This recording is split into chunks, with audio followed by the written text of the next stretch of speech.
Di salat itu kalau dikerjakan bisa berdampak pada percepatan terkabulnya doa. Minta apapun dijawab sepanjang maslahat. Makanya nanti untuk umat Nabi Muhammad, jangan tunggu panggilan salatnya adalah panggilan langsung dari Allah. Minta, punya masalah apa? Aku selesaikan, kata Allah. Di salat itu bukan main-main, bukan beban, bukan sekedar kewajiban, tapi kewajiban yang dipaksa untuk membahagiakan kita. Kalau Allah nggak sayang, nggak akan disuruh salat. Pak, Bu, itu panggilan salat. Perhatikan panggilan pertamanya, Al-Baqarah ayat 45. Wasta'inu bis sabri wassalah. Kata Allah, hei hambaku, kalau engkau punya masalah, sabar dulu, terima. Karena aku titipkan masalah itu kepadamu untuk meningkatkan kualitas hidupmu, bukan ingin membebanimu. Dan tidak mungkin aku uji engkau dengan masalah itu kecuali engkau mampu mengatasinya. La yukallifullahu nafsan illa wus'aha. Nah sekarang bawa itu lewat sholat, minta solusi kepada Allah, terima dulu dengan sabar. Setelah itu belajar untuk meningkatkan kualitas hidup, dan bawa lewat sholat, minta solusi. Ternyata saat kita menunaikan sholat, itu diperintahkan oleh Allah, minta punya masalah apa. Makanya kita katakan, begitu Allah perintahkan wasta'inu bis sabri wassalah. Hei, kalau punya masalah terima dengan sabar, minta tolong, minta solusi kepada Allah lewat sholat. Maka ketika kita minta, kita robah kalimatnya dari wasta'inu, kata perintah, menjadi bentuk permohonan, fi'il mudhari. Iyyaka na'budu wa iyyaka nasta'in. Itu ketika Anda mengucapkan iyyaka na'budu wa iyyaka nasta'in, fikihnya begini, ucapkan di lisan, hadirkan dalam hati dan pikiran kita masalah apa yang sedang kita rasakan. Minta. Jadi bukan sekedar diucapkan. Karena hadis qudsinya berbunyi begini, hadis qudsinya. An Abi Hurairah radhiyallahu ta'ala anhu qala, qala Rasulullah sallallahu alaihi wasallam, qala Allah azza wa jalla, Allah berfirman. Saya langsung saja ke bagian kalimat iyyaka na'budunya. Idza qala al-'abdu, kalau seorang hamba berkata dalam salatnya, iyyaka na'budu wa iyyaka nasta'in, ya Allah, sekarang hamba salat kepadamu, ibadah hanya kepadamu, seperti yang kau perintahkan. Maka hamba memohon kepadamu, ya Allah, seperti yang kau janjikan. Wa iyyaka nasta'in. Lalu hadirkan dalam benak kita, ya Allah, engkau maha tahu sebelum hamba ungkapkan. Hamba punya persoalan ini, mohon kepadamu, ya Allah, hilangkan semua masalah itu. Berikan hamba solusi yang terbaik. Berikan hamba keberkahan darimu. Itu sekilas hadir dalam jiwa kita. Maka apa yang terjadi? Qala Allah azza wa jalla, dijawab kalimatnya itu, hadza baini wa baina 'abdi wa li 'abdi ma sa'al. Ini perjanjian antara aku dengan hambaku. Kalau hambaku benar sholatnya sampai kalimat ini, apapun yang dia mintakan sekarang, aku akan kabulkan. Sepanjang itu ada maslahat untuk dirinya. Dicontohkan itu oleh Nabi Zakaria. Beliau itu minta saat berdiri, Pak, bukan saat sujud. Dimulai dari berdiri, nanti akumulasinya saat sujud. Itu berdiri aja, kalau benar mintanya dikabulkan, tidak menunggu selesai sholat. Dan ada fikihnya, nggak sembarangan, ada fikihnya nanti. Ada fikihnya, ya, ada tuntunannya. Alhamdulillah. Poinnya adalah sholat itu solusi. Makanya jangankan Nabi yang tadi saya sebutkan, Nabi Ismail, itu saking pentingnya sholat, wasiat beliau yang diviralkan di Al-Quran untuk semua keluarganya, sholat. Ada di Quran surah 19 Maryam ayat 55. Wa kana ya'muru ahlahu bis salah. Kata Allah, dan tercatat Ismail itu pernah berwasiat meminta semua keluarganya, hei, sholat. Jadi kalau kita mau urut sampai ke atas, semua sholat.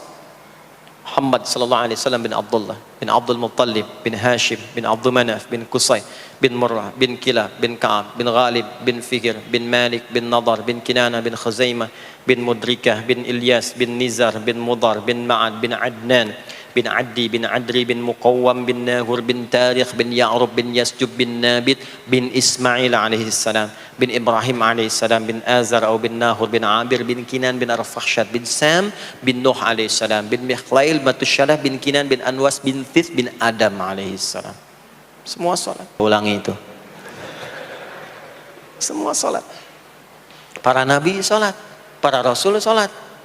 Anda bukan nabi, bukan rasul, nggak mau salat. Dan pengen mudah hidupnya, pengen masuk surga Firdaus lagi, Anda sehat. Jadi ini pentingnya salat itu bukan cuma kewajiban, tapi diwajibkan, dipaksa dengan wajib itu supaya bahagia, supaya falah. Makanya kalau ada panggilan azan, cara memahaminya ini falah. Oh, ini solusi saya di sini nih. Kebahagiaan saya ada di sini. Kesuksesan saya ada di sini. Ya, makanya ketika dipanggil oleh muadzin, hayya 'alas shalah, labbaik, siap saya. Di sini.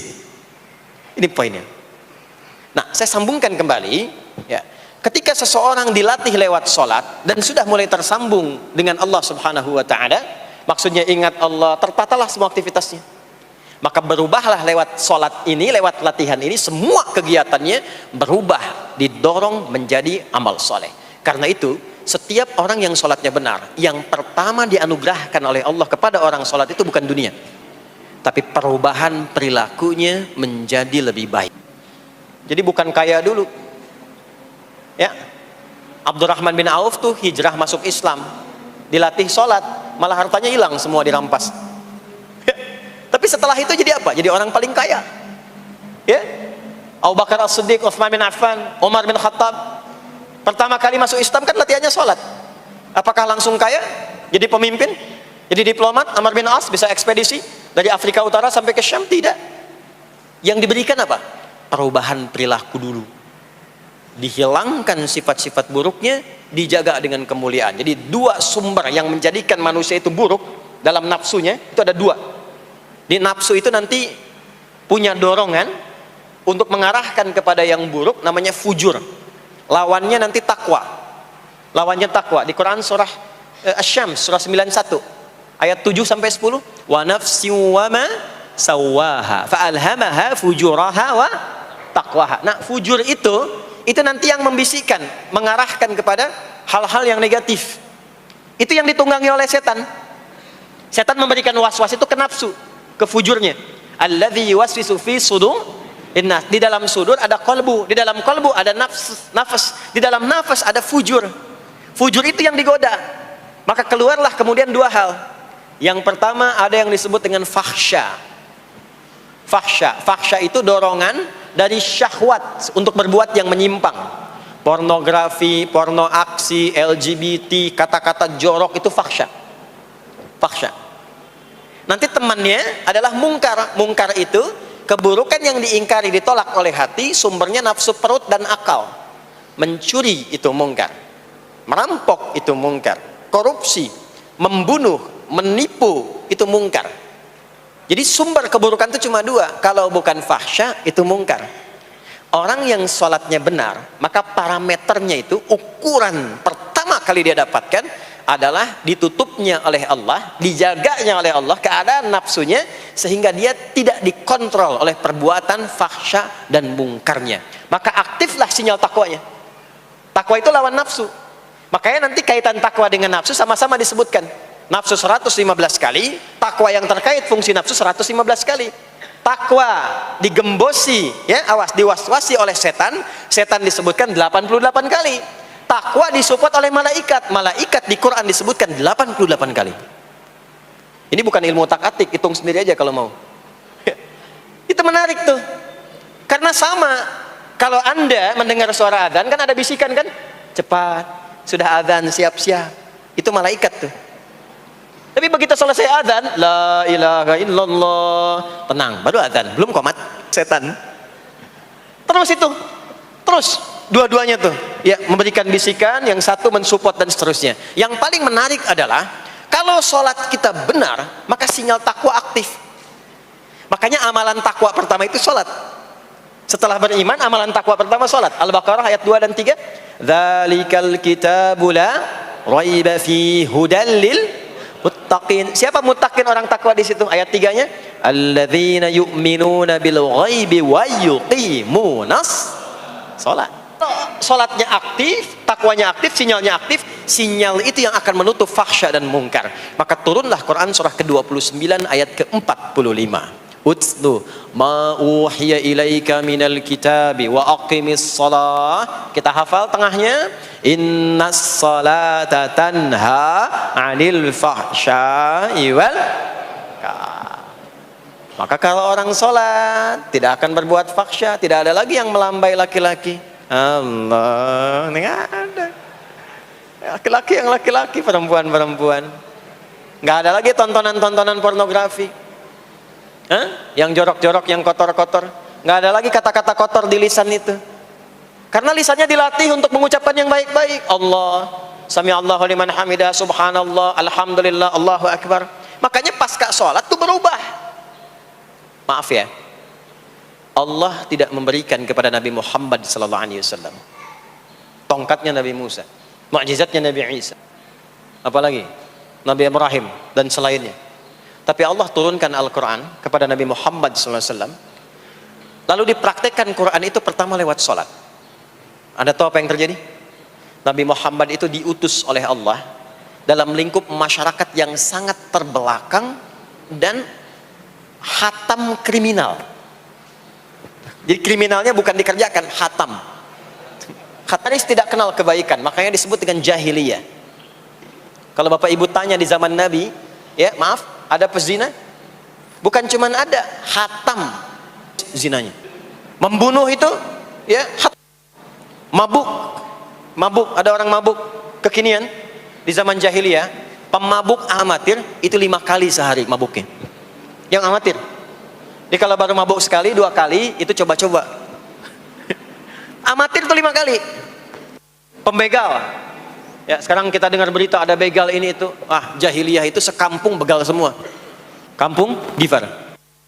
Tapi Allah menghendaki Rasulullah latih lewat sholat. Apa yang terjadi? Berubah jahiliyah itu. Berubah. Menjadi khairu ummah. Umat terbaik yang paling teladan, yang menginspirasi, yang pernah berkehidupan di bumi. Sampai persaksiannya dari Allah langsung, turun Quran surah ketiga Ali Imran ayat 110. Kuntum khaira ummatin ukhrijat linnas. Jadi kalau ada orang dermawan, itu yang paling dermawan. Kalau ada orang sabar, itu yang paling sabar. Kalau ada pasar yang paling ideal, itu yang paling bagus. Berubah itu. Ya. Kenal Abu Dzar Al-Ghifari? Oh, yo, kenal. Enggak. Abu Dzar Al-Ghifari itu nama aslinya Jundub bin Junadah, di antara pemimpin begal di zamannya, dari kota Ghifar. Ghifar itu kampung begal asalnya. Ya, alhamdulillah. Masuk Islam, datang ke Mekah, bertemu dengan Rasulullah. Begitu masuk Islam, kata Jundub bin Junadah, ya Rasulullah, ausini au kama qala, berikan saya nasihat. Kata Nabi, pulang sekarang. Kata beliau, enggak, saya mau umumkan keislaman saya depan Ka'bah. Kata Nabi, jangan lakukan. Sekarang orang masih belum tahu tentang Islam, nanti marah kamu dipukuli. Kata beliau, ya Rasulullah, saya ini membegal terang-terangan, masa bersyahadat sembunyi-sembunyi? Maka keluar ke depan Ka'bah, dia katakan, ya ma'asyara Quraisyin, hei semua orang Quraisy. Datang orang. Usyhidu bi annahu la ilaha illallah wa anna Muhammad Rasulullah. Aku bersaksi, syahadat la ilaha illallah Muhammad Rasulullah. Kalian mau apa? Dipukulin sampai pingsan. Sampai ketika akan diteruskan, ada riwayat mengatakan datang Sayyidina Ali bin Abi Thalib, ada yang mengatakan Sayyidina Hamzah, ya, bin Abdul Muttalib radhiyallahu ta'ala anhuma jami'an. Datang menyampaikan, jangan teruskan. Kalau ini meninggal, ini wafat, kita akan celaka karena kafilah kita akan lewat desa Ghifar. Kalau lewat Ghifar gak akan berhasil niaga kita, katanya. Ya, karena akan dihabisi semua ini orang Ghifar. Maka dibiarkan pergi, pulang. Tahu apa yang terjadi? Begitu Nabi hijrah ke Madinah, dikagetkan dengan suara kaki yang berdecak kencang, bang, bung, bang, bung, bang, bung. Ternyata ada berita gembira, sekampung begal Ghifar itu masuk Islam semuanya, berubah jadi baik. Untuk menginspirasi generasi kemudian, maka dipopulerkanlah oleh beliau kunyahnya dengan nama daerahnya. Sayalah Abu Dzar Al-Ghifari. Al-Ghifari itu maksudnya apa? Dulu saya ini berasal dari Ghifar, kampung saya kampung begal. Cuma karena saya masuk Islam, diajarin sholat, diajarin baik, sekampung baik semua. Ya. Makanya orang-orang Arab setelah itu, bahkan non-Arab, kalau datang memperkenalkan daerahnya.